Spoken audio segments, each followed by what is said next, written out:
నడి మధ్యలో ఉన్న అప్సరా బ్యూటీ పార్లర్ బయట నుంచి చూడ్డానికి ఒక మామూలు చోటులా అనిపిస్తుంది. కానీ అప్పుడప్పుడు అక్కడ ఎలా అనిపిస్తుందంటే ఏదో అదృశ్య శక్తి అక్కడ ఉంది అన్నట్టు. ఇక ఇప్పుడు ఈ అనుమానం నమ్మకంగా మారుతూ ఉంటుంది.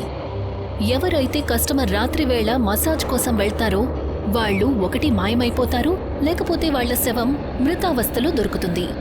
అరే, ఆ పార్లర్ ఉంది కదా, అక్కడ మనం మసాజ్కి వెళ్తుంటాం కదా, అది మసాజ్ పార్లర్. అదే. అక్కడ ఇవాళ ఉదయం పోలీసులకి ఒక అమ్మాయి శవం దొరికింది. ఏంటి, నిజంగానా? అవును, అది కూడా చాలా విచిత్రంగా. ఎవరో తన తలను నరికేశారు, తన శవాన్ని తలకిందులుగా వేళ్లాడదీశారు. తన తల కనిపించలేదట. ఏం మాట్లాడుతున్నావు? నిజంగానా? అరే, నిజంగానే చెప్తున్నాను. ఇక నేను ఏ మసాజ్ పార్లర్కి వెళ్లను.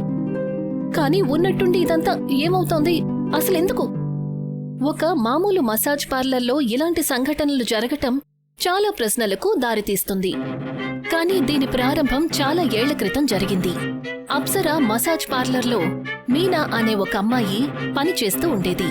తన అందమైనది, అమాయకురాలు, కష్టపడి పనిచేసేది. కాని తన తలరాత చాలా దారుణమైనది. ఒకరోజు రాత్రి డబ్బున్న రాజ్ ఇంకా అతని స్నేహితుడు రవి అపరాధ భావన కలిగిన వాళ్లు పార్లర్కి వస్తారు. అప్పుడే రాజ్ మీనా అందానికి ముగ్ధుడవుతాడు. తను మీనాతో తప్పుగా ప్రవర్తించటం మొదలు పెడతాడు. చూడ్డానికి చాలా అందంగా ఉన్నావు.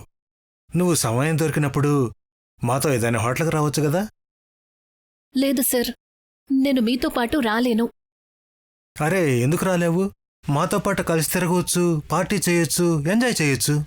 చూడండి సార్, మాది మర్యాదస్తుల కుటుంబం. నాకివన్నీ ఇష్టం లేదు. అది నా పని కాదు. నేనిక్కడ ఏ కస్టమర్తోనూ ఎలాంటి సంబంధము పెట్టుకోను. మీరు ప్లీజ్ నాతో మర్యాదగా ప్రవర్తించండి, లేకపోతే వేరే దారి లేక మీ గురించి కంప్లైంట్ చేయాల్సొస్తుంది. ఏంటి?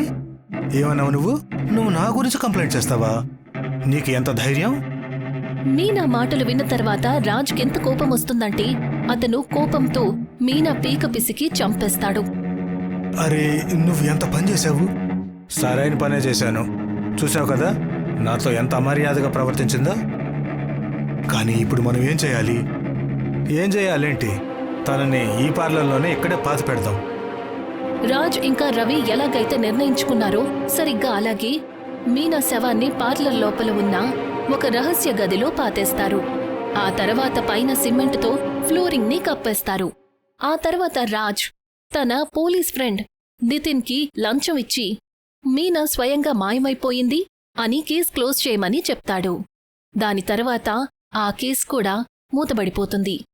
కాని కొన్నేళ్ల తర్వాత రవి మళ్లీ ఆ పార్లర్కి వెళ్తాడు. రవిని పార్లర్లో చూసి మీనా ఆత్మ తనని చంపాలని అనుకుంటుంది. ఎప్పుడైతే అమ్మాయి మసాజ్ చేయటం మొదలు పెడుతుందో గదిలో వెలుగు నెమ్మదిగా మందగిస్తుంది. ఉన్నట్టుండి తనకి ఏమనిపిస్తుందంటే తన శరీరం మీద మంచులా చల్లగా ఉన్న చెయ్యి తగులుతుంది. నువ్వు అసలేం చేస్తున్నావు? రవి కంగారు పడి అడుగుతాడు. ఏమైంది సార్? నేనైతే ఇంకా మసాజ్ కూడా మొదలు పెట్టలేదే. రవి ఆశ్చర్యపోతాడు. తను తన శరీరం మీద ఎవరి చేతినో అనుభూతి చెందాడు. తనకసలేమీ అర్థం కాలేదు. అప్పుడే తను చూసేసరికి గదిలో అద్దం మసకగా మారుతుంది. దానిమీద రక్తంతో ఒక పేరు వస్తుంది, నీనా. నేనా? అద్దం మీద నీనా పేరు చూసి రవి ఇంకా కంగారు పడతాడు. అతను వెనక్కి తిరిగి చూసేసరికి గది మొత్తం ఖాళీగా ఉంటుంది. తన ఎదురుగా నీనా ఆత్మ నిలబడి ఉంటుంది. నువ్వు ఇక్కడ అసలేం చేస్తున్నావు? నువ్వు మర్చిపోయావా? గుర్తు రాలేదా? నువ్వు ఇంకా రాజ్ నన్ను ఇక్కడే కదా పాతి పెట్టారు. గుర్తొచ్చిందా?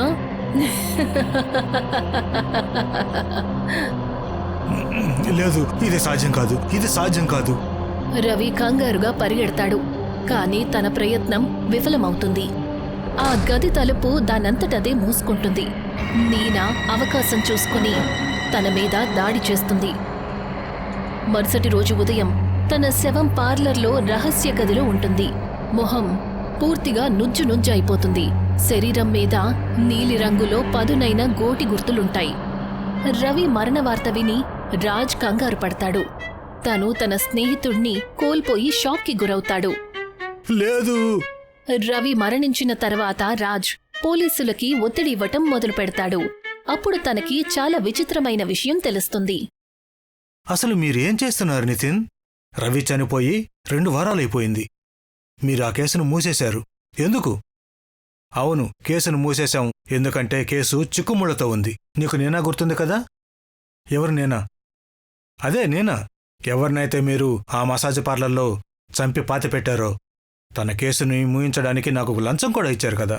అవును, కానీ దానికి రవి కేసుకి ఏంటి సంబంధం? సంబంధం ఉంది. మేము రవి కేసును పరిశీలించేటప్పుడు ఒక ఉత్తరం దొరికింది. దానిమీద ఏం రాసిందంటే ఒకరి కథ ముగిసింది, ఇంకా 2వ వారి వంతు. అంటే నీ ఉద్దేశం ఏంటి? ఆ నేనా ఎవరినైతే నేను స్వయంగా చంపి ఆ పార్లర్లో పాతిపెట్టానో తను తిరిగొచ్చిందనా? తను రవిని చంపిందా? నితిన్, నువ్వు బానే ఉన్నావు కదా? ఒక ఆఫీసర్ అయ్యుండి నువ్వు ఇలాంటి విషయాలు నమ్ముతున్నావా? నీకిప్పుడు నవ్వొస్తుంది కదా, కానీ ఇది నవ్వే విషయం కాదు. చూడు, ఆ పార్లర్లో మాకింతకుముందు కూడా ఒక శవం దొరికింది. తన దగ్గర కూడా ఒక ఉత్తరం దొరికింది మాకు. దానిమీద ఏం రాసిందంటే, Raj, I am waiting for you. Nitin మాటలు విన్న తర్వాత రాజ్కి రోమాలు నిక్కపొడుచుకున్నాయి. తను కంగారు పడతాడు. ఇంత జరిగింది? నువ్వు నాకిప్పుడు చెబుతున్నావా? చూడు, నువ్వు హైపర్ అవ్వకు. నేను ఇవాళ రాత్రే నేను ఆ శరీరాన్ని అక్కడి నుంచి తీసి ఇంకెక్కడికైనా పంపిస్తాను. ఈ విషయాన్ని ఇంతటితో ముగించేస్తాను, ఓకే? నితిన్ మాటలు విన్న తర్వాత రాజ్కి ప్రాణం లేచొస్తుంది. రాజ్తో మాట్లాడిన తర్వాత నితిన్ వెంటనే తన కాంటాక్ట్స్ ని ఉపయోగించి నీనా శవాన్ని బయటికి తీయించి దూరంగా అడవిలో పాతిస్తాడు. దాంతో ఈ సమస్య తీరిపోతుందని అనుకుంటాడు. కాని అలా జరగలేదు. ఎప్పుడైతే నితిన్ నీనా శవాన్ని పార్లర్ నుంచి బయటికి తీస్తాడో తన ఆత్మ ఆ చోటి నుంచి విముక్తి పొందుతుంది. ఇప్పుడు తను రాజ్ని ఎక్కడైనా చంపగలుగుతుంది. హలో, నితిన్ చెప్పు, పని పూర్తయిందా? పూర్తయింది. దాంతోపాటు నేను ఆ పార్లర్ను కూడా మూయించేశాను. ఇది చాలా అద్భుతం. సరైన పని చేసావు నువ్వు. సరే, ఇక ఉంటాను. తర్వాత మాట్లాడదాం. నితిన్ పని పూర్తయింది అని చెప్పిన మాట విని రాజ్ సంతోషిస్తాడు. ఆ సంతోషంలో రాత్రి లాంగ్ డ్రైవ్కి బయలుదేరతాడు. అప్పుడే ఉన్నట్టుండి రాజ్కి బండి ఎదురుగా ఒక ఆడమనిషి నీడ కనిపిస్తుంది. తను వెంటనే బండిని తిప్పుతాడు. దానివల్ల తనకి యాక్సిడెంట్ అవుతుంది. పాపం రాజ్ ఆ నిర్మానుష్యమైన ప్రదేశంలో ఎన్నో గంటలు ఒంటరిగా ఉంటాడు. అప్పుడే ఉన్నట్టుండి రాజ్కి స్పృహ వస్తుంది. తను తన కళ్ళు తెరిచి చూస్తాడు. మసకగా ఒక నీడ తన దగ్గరికి పాట పాడుతూ నడుచుకుంటూ వస్తుంది. లలలా లలలా లలలా లలలా లలలా లలలా నిన్ను వీడని నీడను నేనే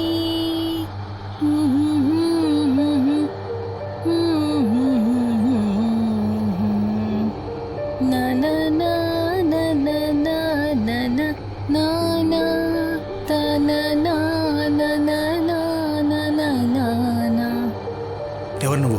ఎవరు? అరే, అలా అడుగుతావేంటి?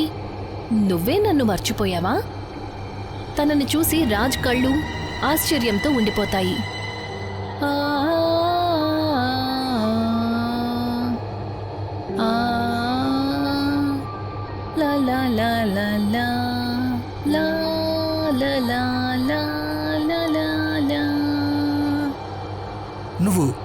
నువ్వెక్కడేం చేస్తున్నావు? అరే, నీకు కోపం వచ్చినట్టుంది. కానీ నువ్వే కదా చెప్పావు నువ్వు నాతో పాటు ఎంజాయ్ చెయ్యాలి అని. లేదు, నన్ను వదిలేయ్. ఏంటి, వదిలేయాలా? నిజంగా నీకేమనిపిస్తోంది? నేనిక్కడి నుంచి వదిలేయడానికి వచ్చాను అనా? నువ్వు నన్నేం చేయబోతున్నావు? రాజ్ ప్రశ్నకి నీనా కోపంగా తన కళ్లల్లో తన వేళ్లను గుచ్చుతుంది. తన కళ్లను పీకేస్తుంది. వద్దు, నువ్వెందుకు ఇలా చేసావు? వద్దు. ఇప్పుడు నీకు అర్థమవుతుంది చచ్చేటప్పుడు నేను ఎంత బాధపడ్డానో.